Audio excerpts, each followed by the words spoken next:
ഇനി നടക്കും നോക്കട്ടെ, ഒരു 1 minute. യെസ്, കണക്റ്റായി പ്ലീസ്, കണക്റ്റായി.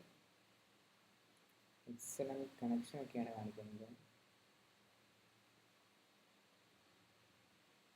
ഓക്കെ, സെറ്റ് സാധനം സെറ്റ് കിട്ടില്ല. അപ്പം നമ്മൾ പറഞ്ഞുകൊണ്ടിരുന്നത് ആക്ച്വലി ബ്ലാക്ക് റോക്കിനെ കുറിച്ചാണ്, ബ്ലാക്ക് സ്റ്റോണിനെ കുറിച്ചാണ്. ബ്ലാക്ക് സ്റ്റോണിനെ കുറിച്ച് നോക്കാം. What is black stone?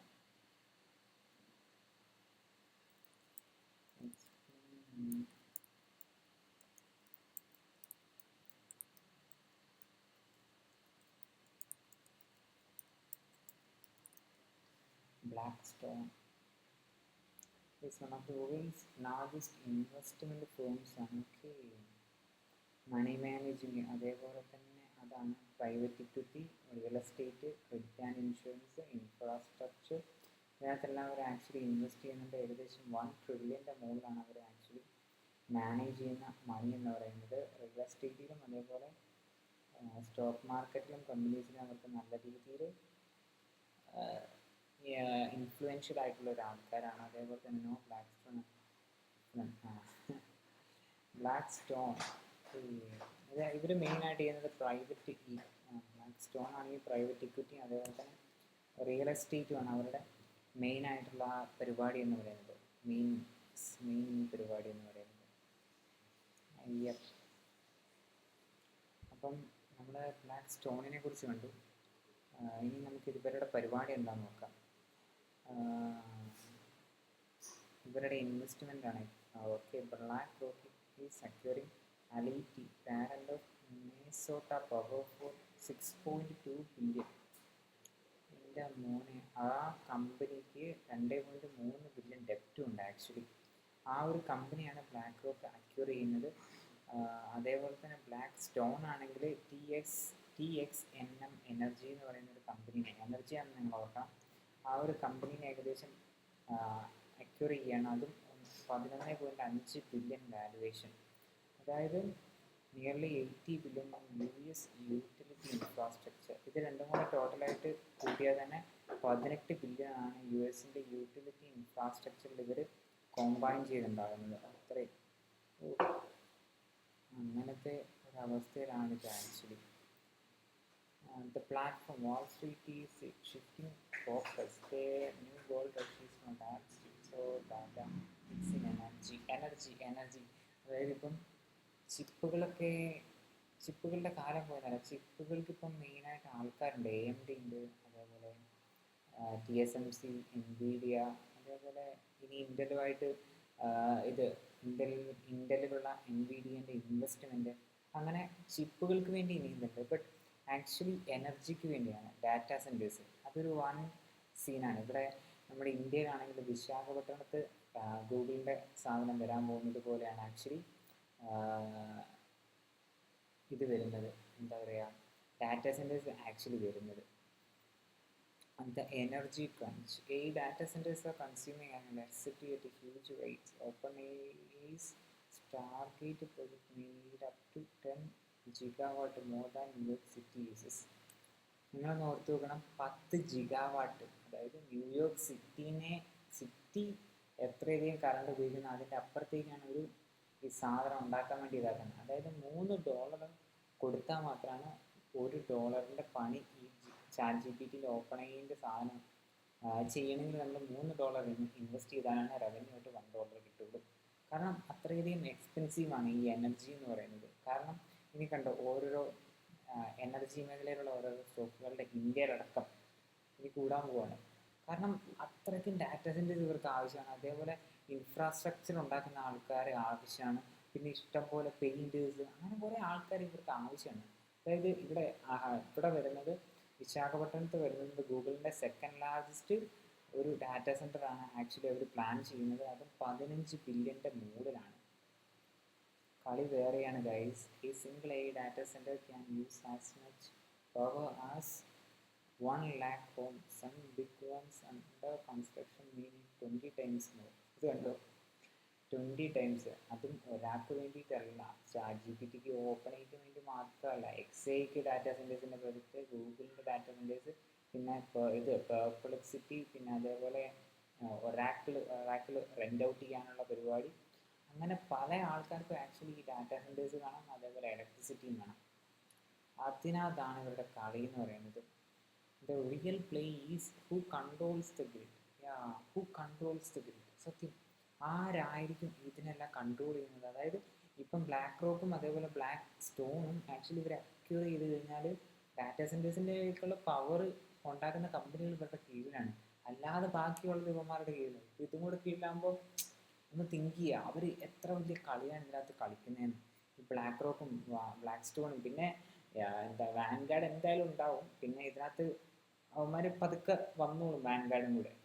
The AI boom changed Wall Street logic. Before, invest in innovation. Now invest in what innovation consumes. കണ്ടോ?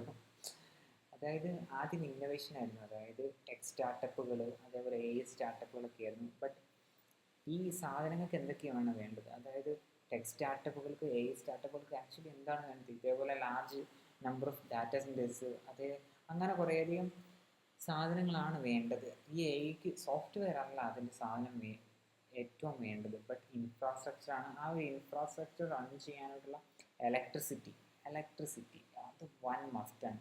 ഈ ഇലക്ട്രിസിറ്റികളെല്ലാം ഉൽപ്പാദിപ്പിക്കുന്ന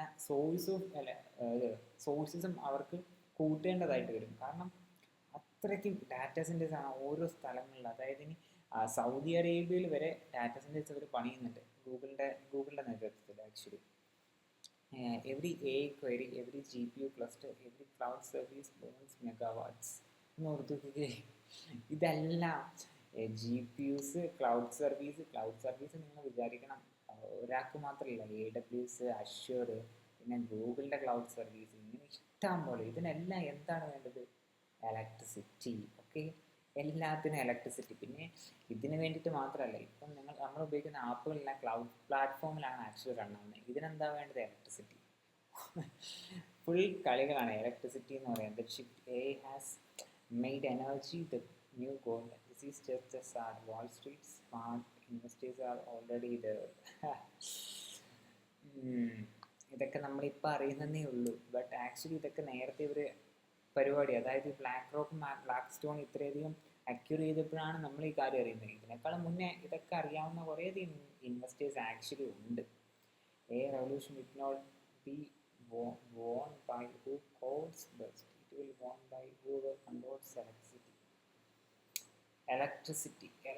ഇനി ആരുടെ അടുത്തായിരിക്കും എത്തുന്നത്? ഓർത്ത് ഇലക്ട്രിസിറ്റി എന്താ പറയുക, മറ്റേ ഓയിൽ പോലെ ആയിരിക്കും ഇനി ഇലക്ട്രിസിറ്റിയും പരിപാടികളും ഒക്കെ തന്നെ വരാൻ പോകുന്നത്. She made $1 a day in a factory. Now she supplies Apple and Samsung. ആപ്പിളിനും സാംസങ്ങിനും ഡെലിവറി ചെയ്യുന്ന ഒരു പുള്ളിക്കാരത്തി. എന്താണ് പേര്? സൗ ക്യുൻഫി. ഇതിൻ്റെ എന്താണ്, നമ്മൾ ഈ ഉച്ചാരണമൊക്കെ തെറ്റും, ക്ഷമിക്കുക. എങ്ങനെയാലും പുള്ളിക്കാരത്തിനെ കണ്ടില്ലേ, അത്രയേ ഉള്ളൂ. Okay. Rural China 1980s. A blind father, a mother gone too soon.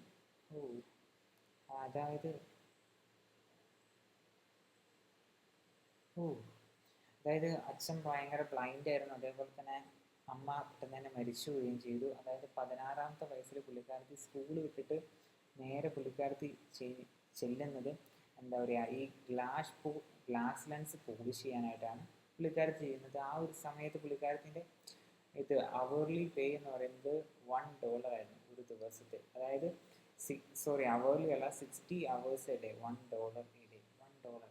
1980s ആണ് നോക്കണം. അതായത് most workers enjoyed it, shoe studied it. എല്ലാ ആൾക്കാരും അതിനകത്ത് ഇങ്ങനെ എക്സൈഡ് എൻജോയ് ചെയ്യാൻ വേണ്ടി നിൽക്കുമ്പോൾ പുള്ളിക്കാരത്തി അതിന് കുറച്ചും കൂടെ സ്റ്റഡി ചെയ്ത്, അതേപോലെ തന്നെ ഹി വാച്ച്ഡ് എവറി മെഷീൻ. എല്ലാ മെഷീൻ എങ്ങനെയാണ് വർക്ക് ചെയ്യുന്നത്, അതിൻ്റെ പ്രോസസ്സ് എങ്ങനെയാണ്, അതേപോലെ അതിൻ്റെ മിസ്റ്റേക്സ് എങ്ങനെയാണ്, ഇതെല്ലാം പുള്ളിക്കാരത്തി തന്നെ ആക്ച്വലി സ്റ്റഡി ചെയ്തു. She taught herself engineering by hand. അതായിരുന്നു പുള്ളിക്കാരത്തിൻ്റെ പരിപാടി, engineering by hand. She even wrote practice resignation letters not to quit but to learn how to write professionally. Oh, then one day she turned one in for real. Oh, she turned one in for real. What? What? With the 3,000 in savings and 3 employees, she opened a tiny workshop.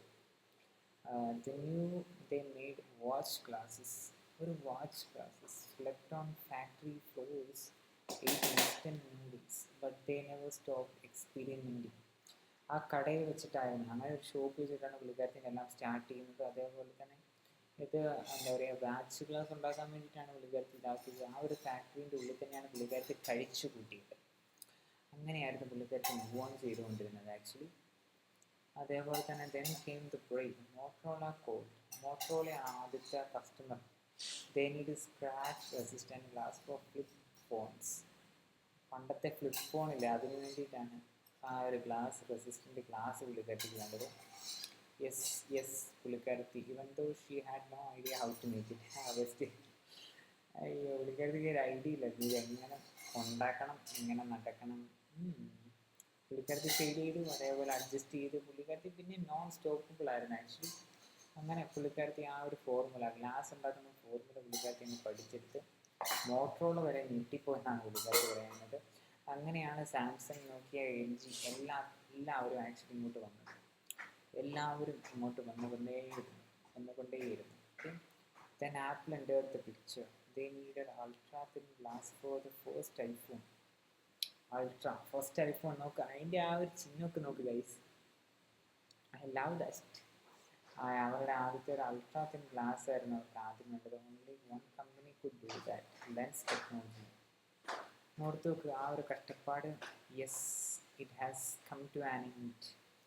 Factory scaled, quality sold thousands of engineers herself. എൻ്റെ മോനെ, today lens technology supplies nearly every major smartphone brand worth over 25 billion. എല്ലാവരുടെയും ഗ്ലാസിൻ്റെ ആൾ പുള്ളിക്കാരത്തിയാണ് guys. നിങ്ങൾ ഓർത്ത് നോക്കിക്കുക, അതായത് നമ്മൾ ഉപയോഗിക്കുന്ന ഈ ഗ്ലാസ്, ഈ ഒരു കമ്പ്യൂട്ടറിൻ്റെ ഗ്ലാസ്, ഇതെല്ലാം പുള്ളിക്കാരത്തിയാണ് ഉണ്ടാക്കി കൊടുക്കുന്നത്. ആ ഒരു 1980s പുള്ളിക്കാരത്തി ആ ഗ്ലാസ് എന്താ പറയുക, ഗ്ലാസ് ക്ലീനർ, അതെവിടെ പോയി, അത് തന്നെ പോളിഷിങ് ഗ്ലാസ് ലെൻസസ് വെച്ച് തുടങ്ങിയതാണ് 1980s. അതായത് സ്വന്തം കുടുംബത്തിന് വേണ്ടിയിട്ട്. അങ്ങനെയാണ് പുള്ളിക്കാരത്തി ആ ഒരു രീതിയിൽ ആക്ച്വലി എത്തിയത്.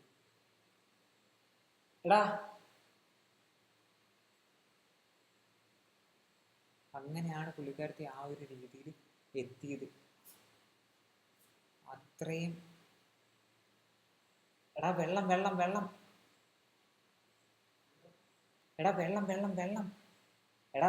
മോട്ടർ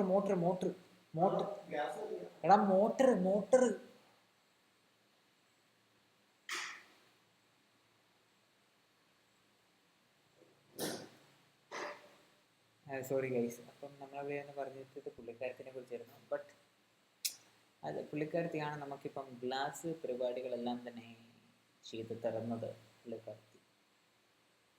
ഇനി അടുത്ത സാമണനാണല്ലോ, സാമണൻ. Kimi K2 thinking model just beat Sam Altman's 1 trillion opening ambition. 1 trillion ഒക്കെ ആയിട്ട് അണ്ണൻ IPO ചെയ്യുന്നൊക്കെയാണ് പറയുന്നത് കേട്ടത്. അണ്ണൻ നടത്തുമോയെന്ന് ആർക്കറിയാം. Non profit organisation, the best open source 1 trillion parameters thinking model. 1 trillion ആണ് നോക്കണം, 1 trillion ഒരു പാരാമീറ്റേഴ്സ് ഉണ്ടാകുക. Moonshot AI launched Kimi K2 thinking model, the world's best open source thinking model. Moonshot AI ആണ് അത് പുതിയൊരു സാധനം ആക്കി വിട്ടത്, കിമി K2. ബെസ്റ്റ്, ലോകത്തിലെ ഏറ്റവും ബെസ്റ്റ് ആയിട്ടുള്ള ഓപ്പൺ സോഴ്സ് തിങ്കിങ് മോഡലാണ് ആക്ച്വലി എന്ന് പറയുന്നത്. അതായത് എല്ലാം multi frontier AI bench mark എല്ലാം ഈ ഒരു കിമി K2 ആണ് ആക്ച്വലി ഇപ്പം ഡോമിനേറ്റ് ചെയ്യുന്നത് എല്ലാത്തിനെയും. 4.6 million versus trillion and still സ്വിൻ. 4.6 million ആണ് ഈ സാധനം അവന്മാർ ഉണ്ടാക്കിയെടുത്തത്. Train for just 4.6 million, yet surpasses GPT-5. Ali backed Moonshot releases its second AI update in 4 months as China's AI leads up. എൻ്റെ മോനെ അലിബാബയാണ് ആക്ച്വലി ബാക്കപ്പ് ചെയ്യുന്നത് അവരെ. Moon moon moon moon shot എവിടെയോ കേട്ടിട്ടുണ്ട് actually. Proof that innovation compute small teams can get $1 trillion. എന്നാലും ഇത്രയും വലിയൊരു parameters ഉള്ള സാധനവന്മാർ എങ്ങനെ ഉണ്ടാക്കി എന്നുള്ളതാണ്. അത് 4.6 മില്യൺ. ഇപ്പം ഓപ്പൺ ഐക്ക് ഒരു ഡാറ്റാ സെൻറ്റർ ഉണ്ടാക്കണമെങ്കിൽ അതിനേക്കാളും പൈസ വേണം. അപ്പോഴാണ് 4.6 മില്യൺ. ഈയിടെ 4.6 മില്യൺ. അങ്ങനെ എവിടെ അത്ര അങ്ങനത്തെ ഒരു പാരാമീറ്റേഴ്സ് വെച്ചിട്ടാണ് അവർ ആക്ച്വലി ചെയ്തത്. We go for humanity last exam. അപ്പം മസ്കണ്ണൻ ഒരു ചലഞ്ച് തന്നെയായിട്ടുണ്ട്. മസ്കണ്ണൻ കഴിഞ്ഞ ഗ്രൂപ്പ് 4 ഗ്രൂപ്പ് 4 പുള്ളി ഏറ്റവും ആ ഒരു ഗ്രൂപ്പ് 4 ഇൻട്രൊഡക്ഷൻ്റെ സമയത്ത് പുള്ളിക്കാരൻ ഏറ്റവും നന്നായിട്ട് പറഞ്ഞൊരു കാര്യമാണ് ഈ ഹ്യൂമൻസിൻ്റെ ലാസ്റ്റ് എക്സാം. അത് ആ എക്സാം എന്താണെന്ന് എനിക്ക് കൃത്യമായിട്ട് അറിഞ്ഞില്ല. ബട്ട് അത് വളരെ അന്ന് ഞാൻ ChatGPT നോക്കിയ സമയത്ത് അത് 3 മാസം മുന്നെയാണ്. അത് വളരെ റിലേറ്റഡ് ആയിട്ടുള്ള കിടിലൻ്റെ എക്സാമാണ് actually. The world's hardest AI reasoning test. അതാണ് ഗ്രൂപ്പ് 4 യൂസ്ഡ്. എൻ്റെ മോനെ 2 ലക്ഷം GPU ക്ലസ്റ്റർ. എൻ്റെ മോനെ 2 ലക്ഷം GPU ക്ലസ്റ്ററാണ് അവർ യൂസ് ചെയ്തേക്കുന്നത്. അതായത് കിമി എന്ന് പറയുന്നത് 4 മാസം കൊണ്ട് ഏകദേശം ഗ്രോക്കിൻ്റെ സ്കെയിലായിട്ട് മാറിയിട്ടുണ്ട്. അവിടെ 2 ലക്ഷം GPUs ക്രിയേറ്റ് ചെയ്തിട്ടുണ്ടെങ്കിൽ ഇവന്മാർക്ക് അതൊന്നും വേണ്ട.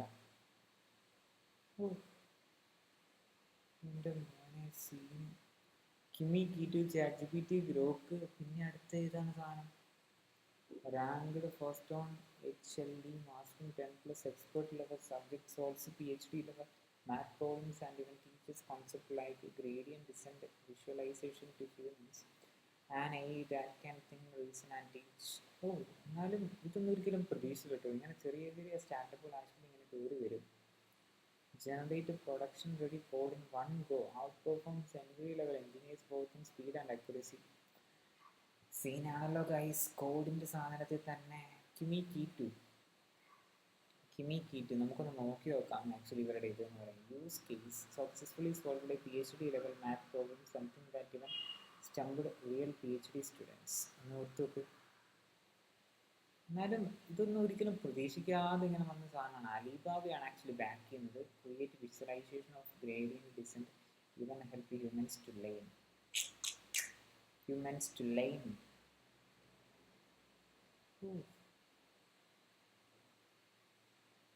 എന്നാലും കിമി K2 ഇങ്ങനത്തെ ഒരു ചെറിയ സാധനമൊക്കെ, അതും അലിബാബ 4.5 മില്യൺ ആണ് അവർ ബാക്ക് ചെയ്യുന്നത്. അതാണ് ഈ ഒരു റീസണിങ്ങിൽ എല്ലാത്തിനും ChatGPTനെ പിടിച്ച് ഗ്രോക്കിനെ പിടിച്ച്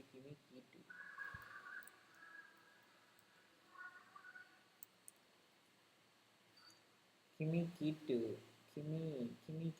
കിമി ആണല്ലോ. കിമി ഇതാണ് ചമാനം. കിമി ഈടാ മോനെ ChatGPT ഇന്റർഫേസ് കോപ്പി അടിച്ച് പോയിട്ടുണ്ട് കേട്ടോ. കാര്യം എനിക്ക് മറ്റേ ഇതുണ്ടായിരുന്നില്ല, ഏതായിരുന്നു, ഡീപ്സീക്ക് അതിൻ്റെ അവന്മാർ ഇന്റർഫേസ് അതിൻ്റെ ഇൻസ്പിറേഷൻ തന്നെയാണ് ആക്ച്വലി.